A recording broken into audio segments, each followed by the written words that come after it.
For example, 65% of North Carolina voters chose in-person early voting as their voting method. And back in the presidential election of 2016, 62% of North Carolina voters chose to vote early. In all, 419 early voting sites will open across North Carolina on Thursday. Voters may cast their ballot at any early voting site in their county. Schedules vary by county, though early voting ends at all early voting sites at 3 p.m. on Saturday, November the 2nd. We are very proud of this next statistic. Despite the destruction caused by Hurricane Helene, 76 early voting sites will open to voters on Thursday in the 25 western North Carolina counties listed in the Federal Disaster Declaration. Before the storm, 80 sites were planned, so we lost just a few despite the extensive damage, loss of power, water, internet, and phone service, and the washing out of roads throughout the region. An enormous amount of credit goes to our emergency management and FEMA partners, the power companies, and of course, the county boards of elections in the western part of the state. To have almost all early voting sites open after such a devastating storm is an effort all North Carolinians should be proud of. We are especially grateful to the residents of Western North Carolina who, though they suffered greatly from the storm, will show up to work at early voting sites this week. The people of Western North Carolina will vote. The best way to find your county's early voting schedule is through the early voting site search tool on the state board's website, ncsbe.gov. A few more important reminders before we take your questions. Sample ballots for the general election are available through the voter search tool at ncsbe.gov. Individuals who missed the regular voter registration deadline on October the 11th may register and vote at the same time during the early voting period. Eligible individuals will need to bring official proof of address, such as a driver's license or other government document, paycheck, utility bill, or bank statement. This is the only option for individuals who missed the regular registration deadline to be able to register and vote in the general election. And of course, don't forget your photo ID. All voters will be asked to show photo ID when they check in to vote. If you don't have an ID, you will fill out a photo ID exception form explaining why you cannot show ID and will vote a provisional ballot. And finally, voters in the 25 Western North Carolina counties included in the state disaster law may drop off their absentee ballot at any early voting site in the state. So if you're in Buncombe County, Buncombe County resident staying temporarily in Charlotte area, you can drop off your ballot at any early voting site in Mecklenburg County during the early voting period, for example. You can also drop off your absentee ballot at any county board of elections in North Carolina or at the state board office in Raleigh. Again, that's for those voters affected by Helene in the 25 designated counties. As always, we encourage all eligible North Carolinians to cast their ballot and make their voice heard in this important election. Election officials across North Carolina will make sure your vote counts. And with that, I'll turn it over to Pat to take questions.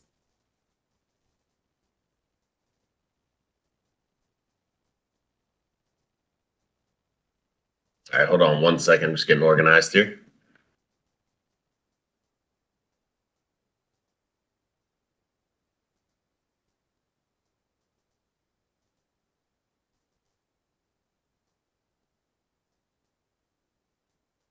Hold on one second.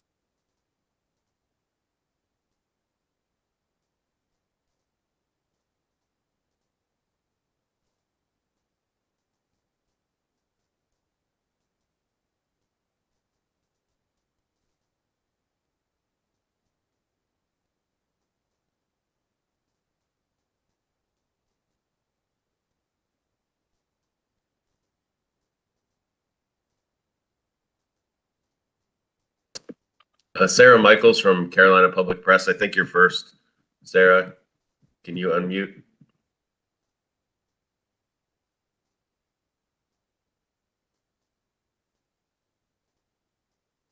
All right, hold on. Sarah, just 1 second. I'll help you out here.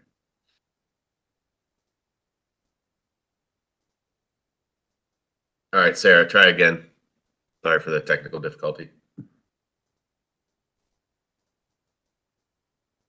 Good morning.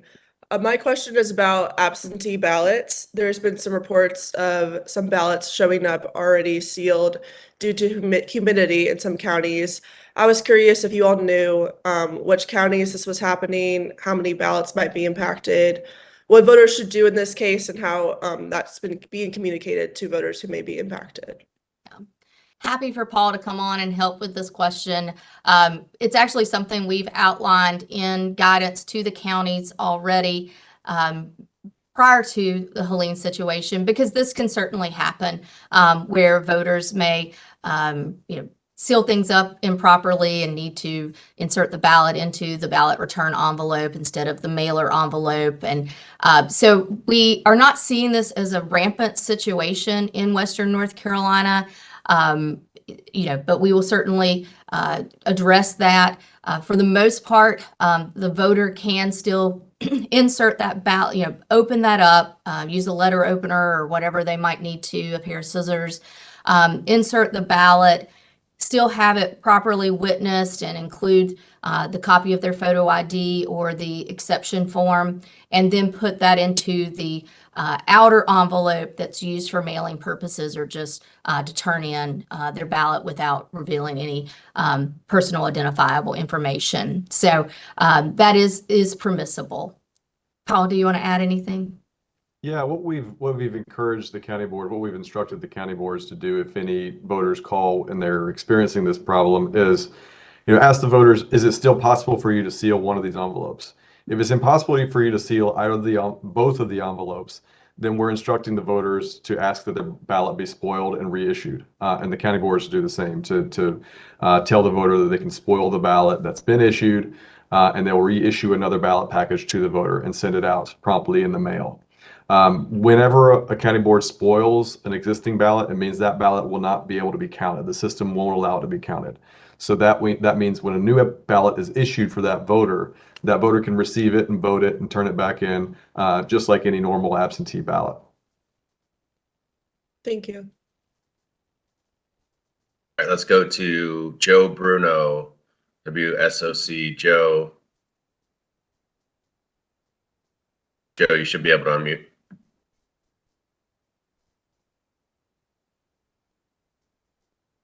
Can you hear me? Yes, Joe. Oh, okay, great. Two questions for you. Have all of the precincts been finalized yet by these 25 counties? I know some were having some issues, like Avery County said 14 of the 19 were not able to be used. And do you have plans for the $5 million that have been allocated to you to help out with this election? To the first question about the precincts that'll be open on election day in the affected counties, we are seeing those plans come in from the counties. They are holding emergency meetings to finalize those, and they're making their final requests at this point with state emergency management and us in order to adequately have facilities in those communities. So I don't have a final count at this point, but it will be this week that we will have a final count for the 25 affected counties. We're close, and what we're seeing is that the vast majority are going to be open and available to the voters in some shape or form. It might require a generator, it might require a porta potty, but we are getting those sites open. To your second question, yes, the State Board of Elections did receive $5 million in the act that was passed by the legislature and signed by the governor. We have categorized that into 4 areas. Personnel, we're going to be tapping into some folks to serve as temps to help with the increased call volume, some of the data and work that we need to do to support the counties, and also potentially be out in the counties. So we'll utilize the funds for that. We will utilize it for printing and messaging and communication purposes. We are planning to put out some public service announcements through radio, through print, through social media to try to reach the affected voters in as many ways as possible, and also potentially some additional printing costs that the counties may be incurring if they need to print additional absentee ballots, for example, or if they need to have banners and things like that done to get the word out. And then we'll also be, we're supplying some technology to these counties, either through Wi-Fi's or satellites, phone services, laptops that may need to be deployed, things of that nature. And then I'm drawing a blank on the fourth category all of a sudden. Paul, what was our fourth category? Personnel, printing and messaging, technology, and then, the sites, I'm sorry. Most of the site costs are actually being coordinated and the site needs are being coordinated through state emergency management and FEMA. But we could certainly supplement if there are things that can't be covered. A lot of their materials and supplies are more logistics related and facility related, and there may be site issues that we can help cover. Perhaps it's tables or things that might not be naturally set up through FEMA and state emergency management. So that's where we'll also tap into some of those funds that have been provided through the state.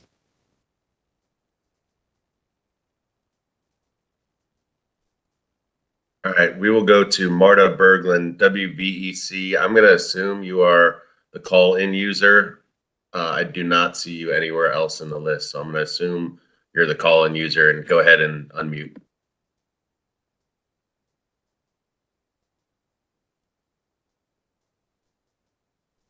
Marta, are you there?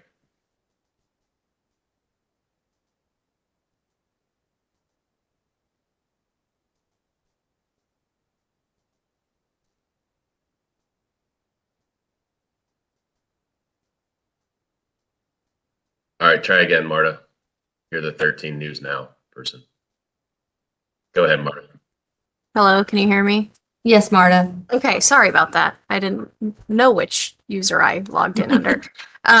So you mentioned misinformation. Can you talk about, what claims you've heard specifically as it pertains to, storm damage, and, which of those claims have been especially disheartening to election officials?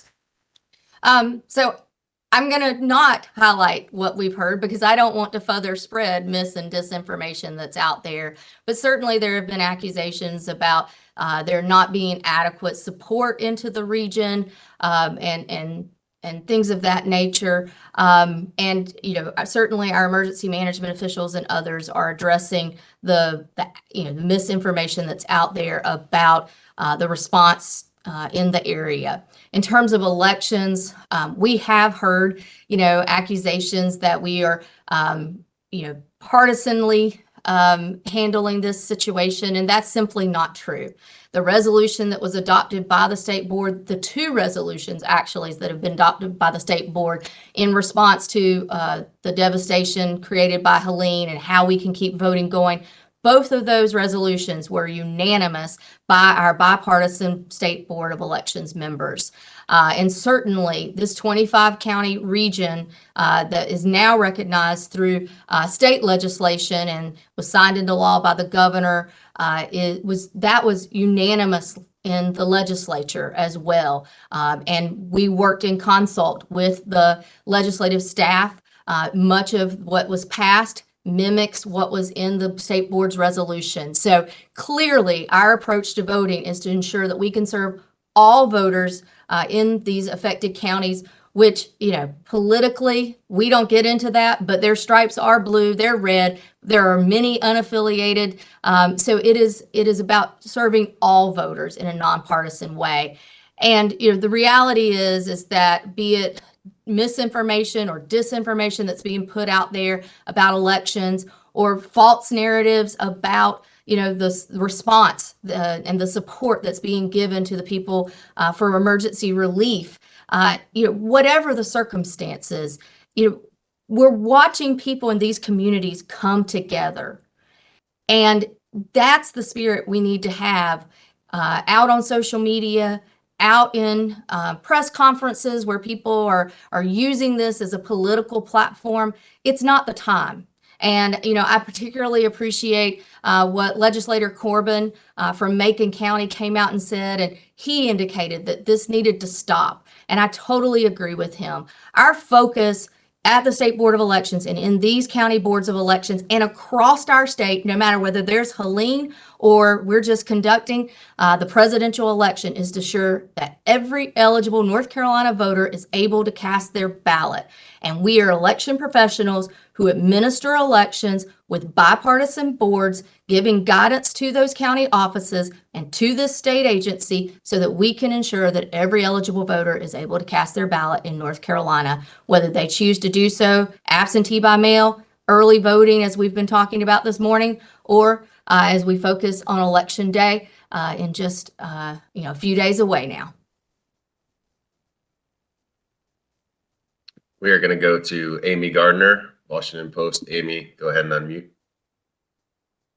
Pat, hey Karen, good to see you. Thank you for this. I wanted to ask you about the stuff that the Trump campaign put out asking for from the North Carolina election,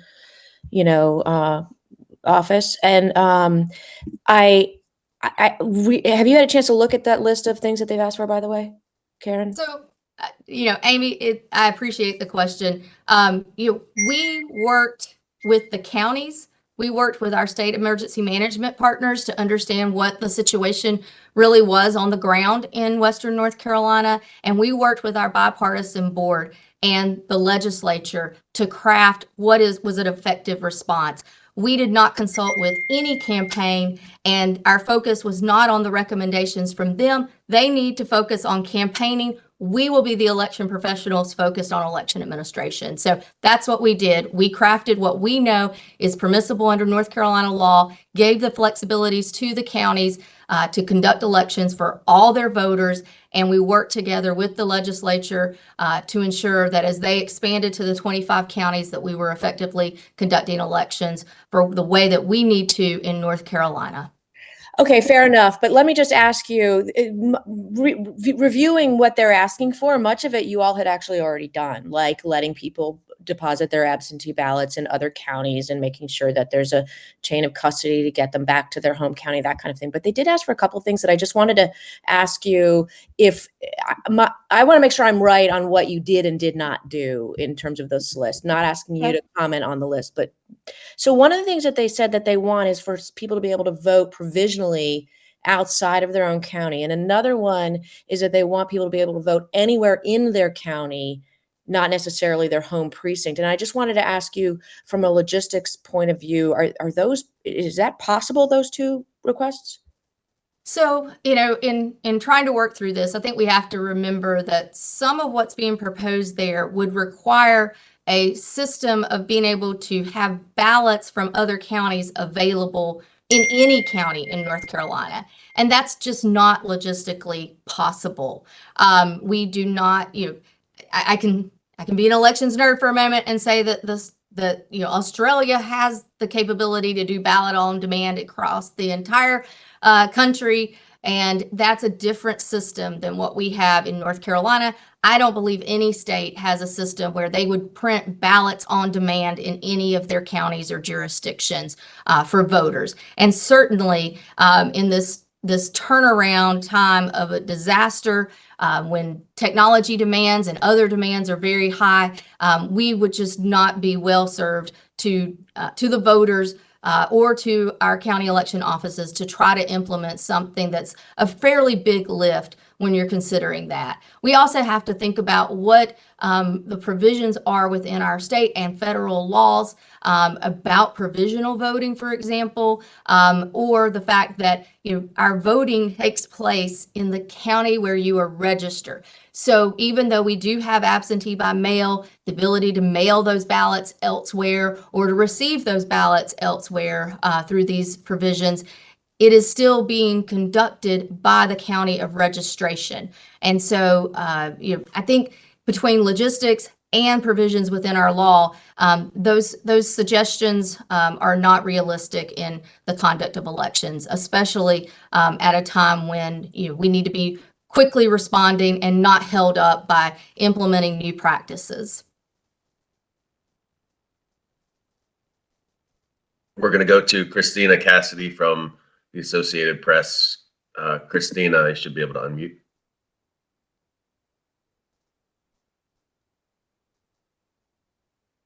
So I had two quick questions. One, poll workers. Do we have an assessment yet of, the ability to staff both early voting locations sufficiently and also polling locations on election day? And then my second question has to do with the kits that you deployed, the laptops and the satellite, comms. How many of those were sent out and are being used, and how, I guess, how essential were those to being able to conduct early voting, just a few weeks after a hurricane? Thank you. Certainly. The number of poll workers that we need in these counties, in all counties, is certainly a large number. Generally, for a presidential election statewide, we have about 25,000 people who give of their time to work at our voting sites. In these 25 affected counties, we have met with them routinely, and what we heard from them on our last session last week is that they are well staffed at their early voting sites and their election day sites. We have had a number of organizations who work to get election volunteers. They have also provided supplemental lists. So if they do not have adequate workers, they certainly have resources.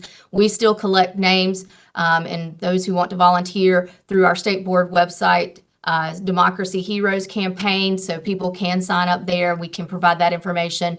But generally, what we have heard from these affected counties is that they do have an adequate number of election day workers and early voting workers, and that most of them are people from right there in their community who see this as a way to give back and to be a part of the process. And so, to that, we are especially grateful that in their times of hardship, that this is a way that they want to give back to their community. To your second question, prompt me again, Christina. What was your second question?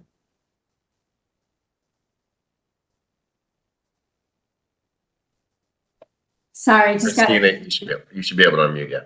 Sorry. Thanks, Pat. It had to do with the kits that you That's guys right. had sent, the laptops, the comms, Yes. and just if you could tell me like how essential these were to be able to execute on election day. Like how many counties are still using these sort of emergency kits? I think ultimately we only had to deploy 4. And one of those was early on to Watauga County, who only needed it for a day or two before their county emergency management and county IT were able to get them up and running with internet service and power and so forth. And then I believe we're still using some of the kit items in Avery and Yancey, perhaps Mitchell County. So perhaps 3 are still using components of it, not necessarily all of the kit. Certainly, we developed these kits, which we call ARCs, attack response kits. They were designed around cybersecurity situations where a county government may have had a ransomware attack and they needed to pull down their systems. Thus, the county elections office might not have access to the internet, might not have access to phones. And so these kits were designed to give them MiFi service so that they could utilize the internet through cell service, but also have a VPN secure connection back into our system, clean laptops in case any of their computers were affected by the ransomware attack. things of that nature. And so these kits have come in handy as we need to help the situation, this emergency disaster situation. They certainly have had to have cell phone service in order to tap into the MiFis. And so we've worked with our emergency management partners to set up the satellite services if necessary. We're also going to use some of these state funds, to procure some of those ourselves so that we have those in place going forward and don't have to tap into other resources. Just it's a variety of purposes, and we'll continue to have those available to any county that might be facing a cyber situation or an emergency disaster situation.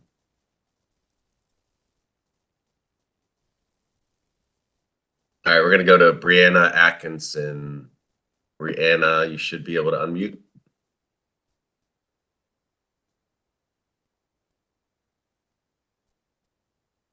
Brianna, are you there? Shows you're unmuted.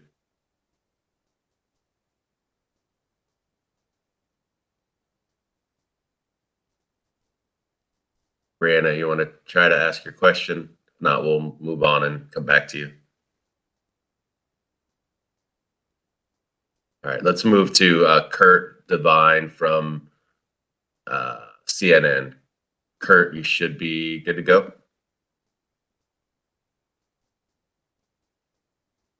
It's curious to what extent election officials in North Carolina have been the target of any threats and or harassment in recent weeks. Anything else you want to add to that?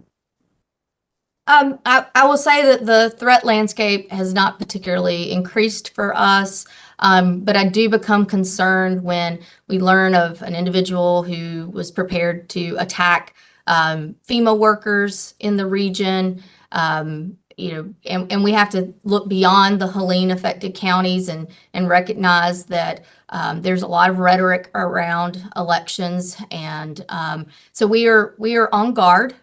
We have been, guiding the counties through the fact that we saw, increased hostility and harassment towards election officials in North Carolina and, of course, across the country following the 2020 election. That did seem to go through peaks and valleys, and we're seeing it. The vitriol is increasing out on social media in particular. It seems to be a lot of, I would call them bullying techniques. But, in terms of actual threats, we have not faced that at this point in time. But we do, recognize the fact that, we may be subjected to that, just like so many of our colleagues were following the 2020 election. We have given guidance to our precinct officials, our voting site workers, to make sure that they know how to de-escalate the situation or to call in law enforcement if they need assistance with disruption or peacekeeping. We have talked about physical security measures that everyone should be exercising in terms of how they set up their offices, how they come and go from the voting sites and come and go from the offices. And we're exercising some of those same things here at the State Board of Elections. We hope that this is preventative and an insurance plan that we don't need to exercise, but we will certainly do everything necessary to keep our workers safe if the situation were to turn ugly. Karen, I'll just add to that. Intimidating an election official is a serious crime under North Carolina law and federal law. It's a felony under both bodies of law. People across the country who have intimidated or threatened election officials have been prosecuted and have been jailed for doing so. Under North Carolina, we have investigators who will look into situations where there are allegations that someone is intimidating an election official. And we will not hesitate to investigate those. We will not hesitate to refer those to prosecutors for prosecution. So we're going to do what we need to do under our laws to protect our workers.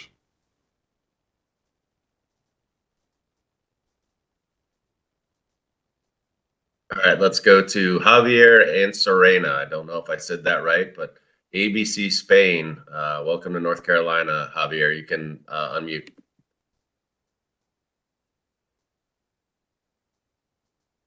Javier, are you there? Should be able to unmute. Thank you very much for this. I have two quick questions.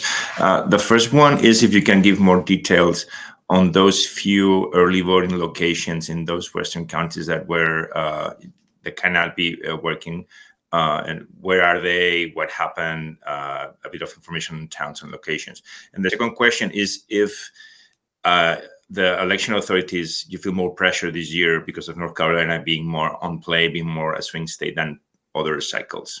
Thank you very much for this. Certainly. So we did have 4 sites in Buncombe County that could not be opened for early voting. They had planned for 14. They will open 10. McDowell County had 2 sites planned. They will not be able to open the Old Fort site.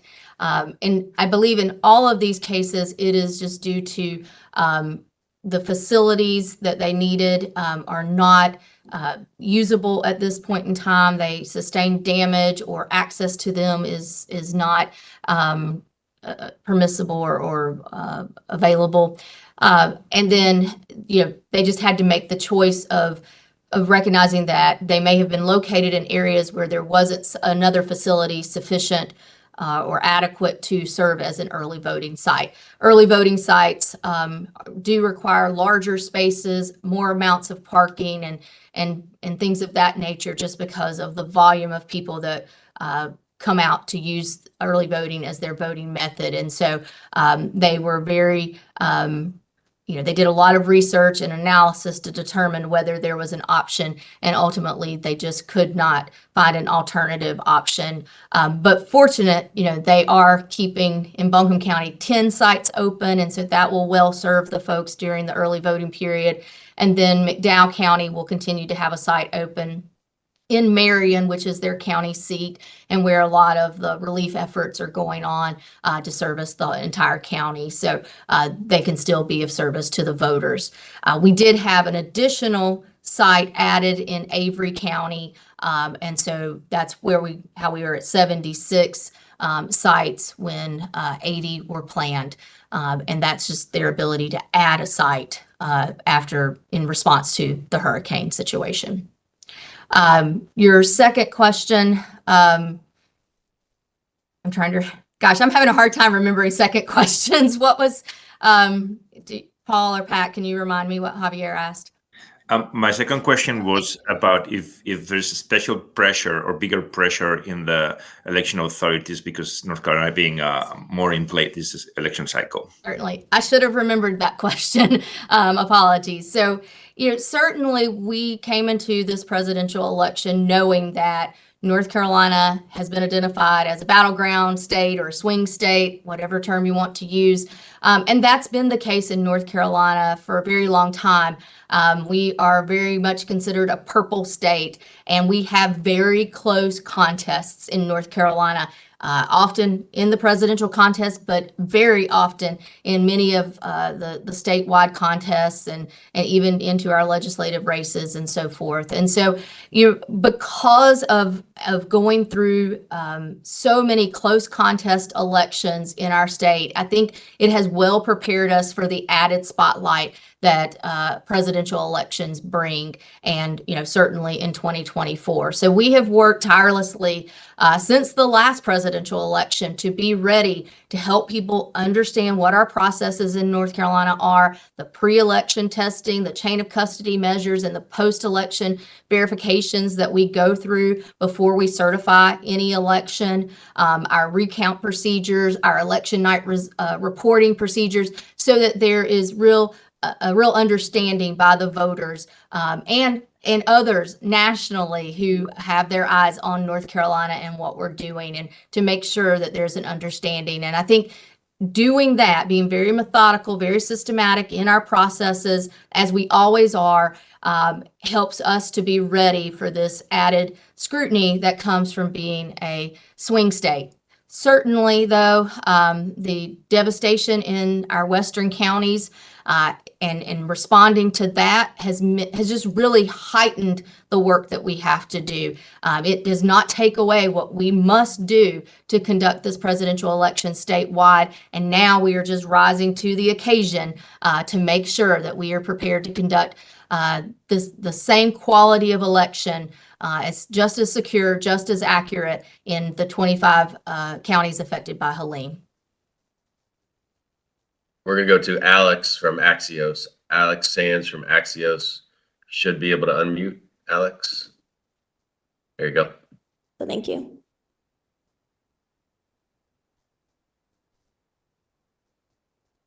Alex, I think you muted yourself again, or maybe I messed up, but Alex, you should be able to unmute. I'm good. Actually, my question got answered, so thank you guys. Great. Okay, thank you. Madison Smith from WLOS. Madison, you should be able to unmute.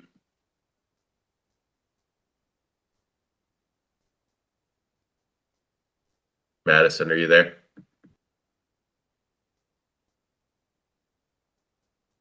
Yes, we can, Madison. I'm so sorry, but I actually have two questions as well. One is a piggyback off of what Kurt said. I know you all said you didn't have any credible threats. At what point do these threats become credible enough to call law enforcement? And then my question would be, are you all worried about the possibility that all of that has changed in the wake of Helene will affect the certification of election results because of potential mishaps during this early voting session? I have found pen and paper for you guys with your two questions. Thanks, Madison. And I know it's gotten chilly up there in the mountains, so I hope you're doing well today. And thank you for joining us, as I'm sure you're still dealing with a lot of things yourself. The credible threats, we work with our law enforcement partners locally, state level, and federally to provide them information. What they have instructed us to do is if we are concerned about what has been communicated to us, be it by social media, be it by email or text or a phone communication, and we are threatened by it, then we should elevate it to them. Now, so that they can determine is it a direct threat. And we leave that to law enforcement partners. We are not sworn officers, but certainly we want to make them aware in case they do identify the ability to seek out that individual, prosecute that individual, whatever they may need to do in order to protect our election officials. We have not had anything rise to that occasion or to that level. And so, it doesn't mean that it's not a credible threat. It just may not be a prosecutable threat. It may be more in the lines of hostility or harassment. And I would hope that we keep it there. Otherwise, it means that someone has directly threatened the life of me or another election official or one of our board members, and that's simply not acceptable. As we referenced earlier, these are crimes to intimidate or harass an election official in North Carolina. And, depending on what level it rises to, it will be prosecuted, and we will ensure that these people, serve time if necessary, as we have seen in other states. Everyone needs to remember, one, you can't hide behind a screen. Your words on social media or in a text message or in an email can be just as prosecutable as anything you might be willing to say to my face. But furthermore, when you do that, you are threatening someone who is your former English teacher, your former scoutmaster, your basketball coach, the person you pass in the grocery store. They're members of your community who are working at these voting sites, who are working at your county boards of elections, who are working here at the state board of elections. And our sole purpose is to ensure every single eligible voter is able to cast their ballots. And that is one of the fundamental things about being a citizen of the United States of America and how we conduct our government and, our operations and uphold democracy. And so, I just, implore to people, focus on casting your ballot and ensuring that your fellow citizens get out to vote to express their positions as well in casting their ballot, and stop with the threats and the rhetoric, because these are people who are just doing their job to serve you so that you can cast your ballot. And then to your second question, the wake of Helen and how we can ensure certification. The remarkable thing through all of this is that we had our preparations in place. We have tried and true methods of pre-election testing, chain of custody, and post-election verification. And we will put those processes and are putting those processes in place even through the devastation in these Western North Carolina counties. So at the end of the day, all 100 counties are going to follow the same processes. It just may look a little different in some of those 25 counties, because it might be that those lights are running by generator, or they may have to go to the restroom at a porta potty, but it doesn't change how we're going to check people in, how we're going to verify that they are in the system and have not already voted. It's going to be how we determine that they get the correct ballot style for their jurisdiction. And it's going to also be that those tabulators have been tested and will be verified that they are tabulating correctly, no matter what county those voters are voting in. And then we'll go through our certification period, and we will go through our reconciliation practices. We will go through our verifications, and we will put that forward to the county board members for them to certify on November 15th. That's our standing by law certification date, 10 days following every election. And then we will have before the state board on November 26th, our findings from the statewide aggregation of the results. And in terms of election night, we are set up for those results to come in from all 100 counties. And we will post our unofficial results just like we always do as they come in from the counting of the absentee ballots, which will be uploaded at 7:30 p.m. when the polls close. We'll then later in the night upload the early voting results along with the election day results, and hopefully have all of our election day and preceding election day results posted around midnight from all 100 counties is our goal. That's what we were able to do in 2020, and we will work to do that.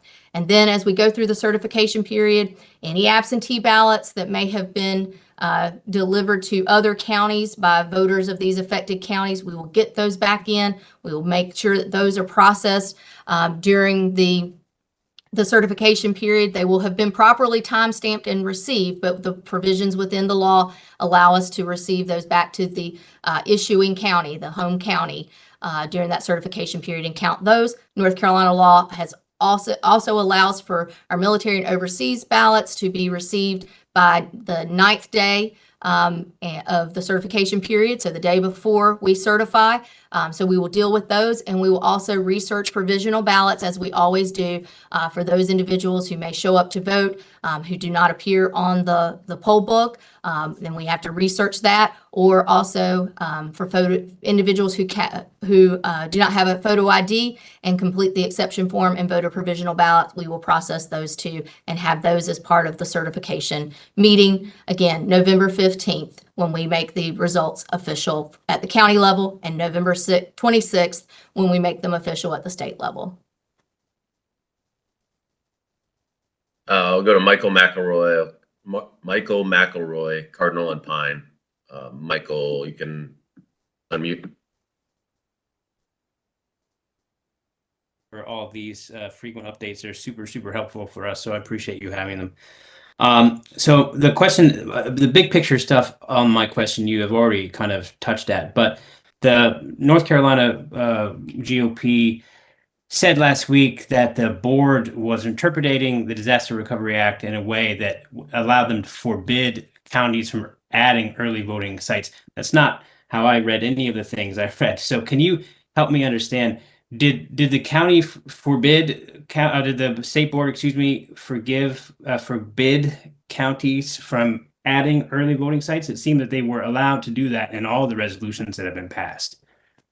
So I'll let Paul chime in, but I'll give a brief overview. In our resolution passed by the state board, that we identified 13 most affected counties, the ability to make changes to early voting sites, plans, hours, was very flexible, and that did allow for additional sites. And the language in our resolution was very clear on that. When it got shifted to the law and expanded to the 25 counties, the language was changed.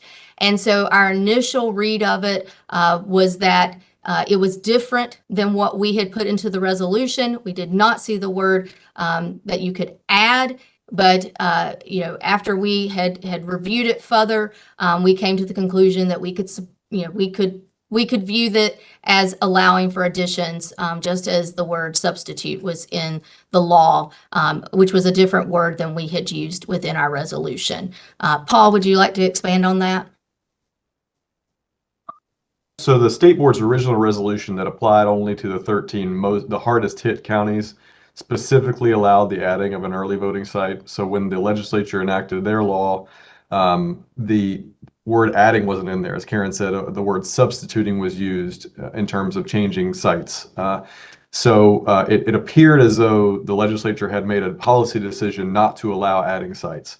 But there is a provision in the law that indicates that the state board's resolution is still in effect for those 13 counties to the extent that resolution is not inconsistent with what the legislature did in the law. And so we looked at that, and we looked carefully at the language of that provision I'm talking about and the language of the provision with regard to early voting sites. And we concluded, based on careful review, that the legislature's law doesn't forbid the use of the state board's resolution for those 13 counties to be able to add a site.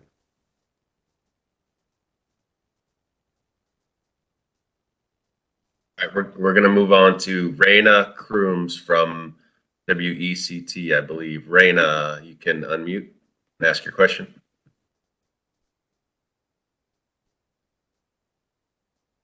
I was just wondering, I know there's been some reports of voter registration fraud going on. I'm here in the New Hanover County area, but it's been going on across the state. So I was wondering if there's been any new reports of that, just any updates. And then also, you kind of answered this in the past questions, but if there was anything you wanted to add, just how confident are you feeling about the steps for Western NC voters? How will that hold up in legal security measures? And that's all. Thanks. I'll let Paul speak to the first question, since that gets into investigative matters and I don't want to interfere with that. But to the confidence that we have, we are very confident in what we are going to be able to provide to the voters of Western North Carolina. The resolution that was passed by the state board and then the law that has been enacted, is very sound in giving the flexibility to the counties to administer this election in a way that can serve the voters and be accessible to the voters and give them the flexibility that they need to have adequate workers and adequate sites and make adjustments to those sites in an emergency situation. But what they've not stopped doing is the same secure and safe practices that we have in place. So through all of this, those counties have still tested the voting equipment. They will have chain of custody as we deploy those pieces of equipment and all of the ballots and other supplies and have those returned to the County Board of Elections. Some of the measures we've taken with absentee ballots, we will still have strong and accurate and documented chain of custody throughout the state to ensure that those ballots that might have been by voters in affected counties that arrived elsewhere are returned safely and securely to the home county or the issuing county. And then in terms of post-election, all 100 counties in North Carolina, whether affected by Helen or some other circumstance, they will still conduct a post-election audit. We do this after every election and have done so since 2006. So we will still do a hand-to-eye count to confirm the accuracy of our tabulators for randomly selected voting sites and for the presidential contest will be by law the counted contest by hand. And then we'll do other procedures to process voter history and ensure that the number of people that checked in compared to the number of ballots cast is accurate, and put all of this type of information in front of the county boards, again, in all 100 counties. And, the folks in Western North Carolina, those processes are how they are able to ensure that every voter can have confidence in casting their ballot. And so their work and focus will be to apply those tried and true procedures, and then to also be able to deliver voting, no matter the circumstance, through as we respond to the situation with Helene. Paul, do you want to talk about the voter fraud situation? Sure. So the state board has received a number of complaints from different counties, a handful of counties, about registration forms that were submitted for voters where it included information for an already existing voter, but the information was slightly off. The date of birth was off. The personal information, such as a driver's license number or social security number, was off from that existing registered voter. We've instructed the counties receiving those registration forms that they need to reach out to the existing voter to make sure, was this a form that you submitted? Was this a form that was not submitted by you? And that is to protect the record for the existing voter. So the existing voter is not going to be harmed by this kind of action. We have, roughly 200 to 300 situations of this across the state. It sounds like a lot, but it's also a very small number compared to the number of registrations, the tens of thousands of registrations that are being processed by the state board and the county boards of elections prior to a presidential election. I would say that before every general election, we receive complaints about situations like this. This is perhaps a bit larger scale, but this is sort of routine we will see sometimes. Unfortunately, I would say that sometimes we see certain groups will go out and try to register, and they encourage their workers to just turn in as many forms as possible. Potentially, we're not sure if this has happened, but potentially, paying the workers per form, which is illegal in North Carolina, but it is an incentive, we think, to falsify forms. It doesn't indicate that people are trying to impersonate voters and try to use the voters' information to vote for them. Rather, the information we have so far indicates that it's simply voter registration drive workers trying to turn as many forms in as they can. But we have our procedures in place to make sure that that's not going to harm any existing voters. And of course, we are continuing to investigate this. We're going to go where the evidence leads us, and we may refer situations to prosecutors if we have specific individuals we've identified as having committed voter registration fraud. And I'll just add, remember, when people present themselves to vote, they must state their name and their address and upon checking in, and we also require them to present a photo ID. So that's another verification that we have to ensure that the registration and the person presenting themselves to vote do match. I'm going to get one more question. That's all we have time for. Chelsea Torres from Fox. Chelsea, you can unmute and ask your question. And if you have a question in the chat, I will reach out to you separately and answer that. So Chelsea, go ahead. Should be able to unmute.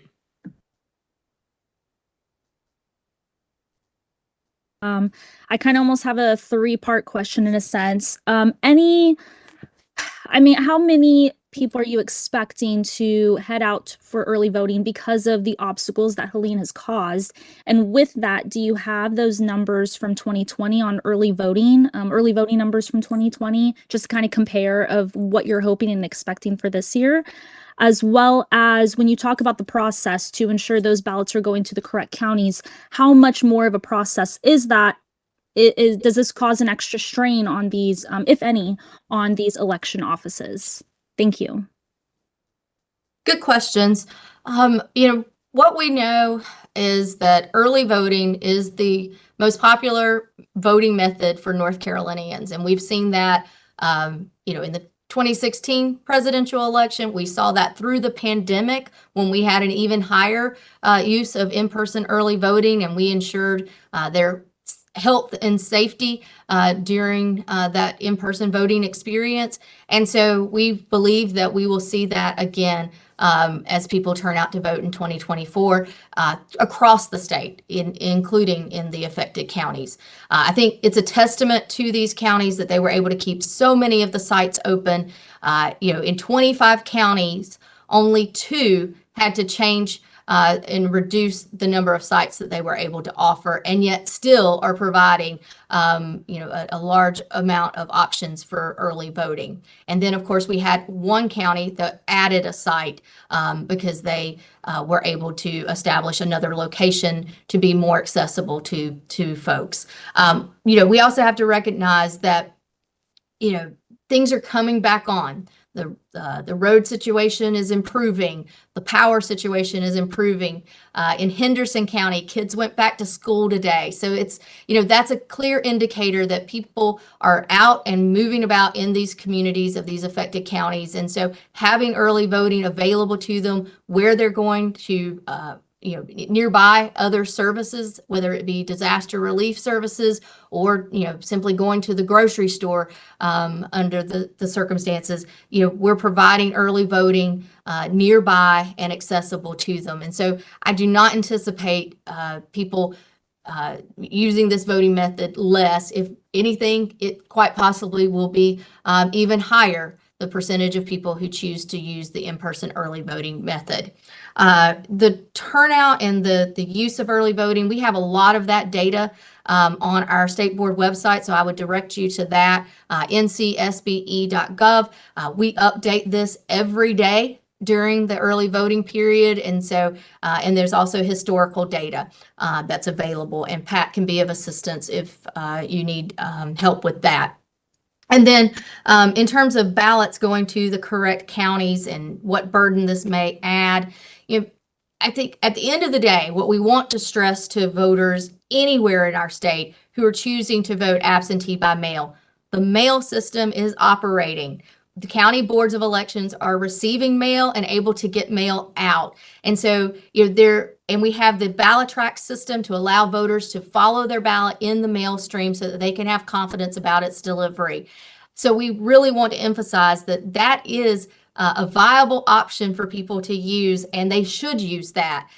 So we're not anticipating a significant impact to the county operations across the state as they receive ballots from voters in the affected counties. It is certainly something that the state board and our other elected officials wanted to provide to those voters, but whether we'll see a big use of that option, that it's hard to know, but we're prepared for it. And the county boards in other parts of the state have been really supportive of their colleagues in Western North Carolina, and I don't think they see this as a burden. I think they see it as a way to be supportive and give back to those affected counties and those affected voters. And so it will be very manageable. We've got our logs in place. We've got a system in place for them to be able to send those in to the issuing home county, and we anticipate it to be a very manageable situation. That will do it for today's press availability. Feel free to follow up with me if you need anything else. And we will have a press release about early voting going out fairly soon today. So keep an eye out for that. And again, thank you all for being here. And thanks for what you do to help voters understand the process and get the information they need to vote. So we'll see you all next time. Thanks a lot. Thanks, everyone.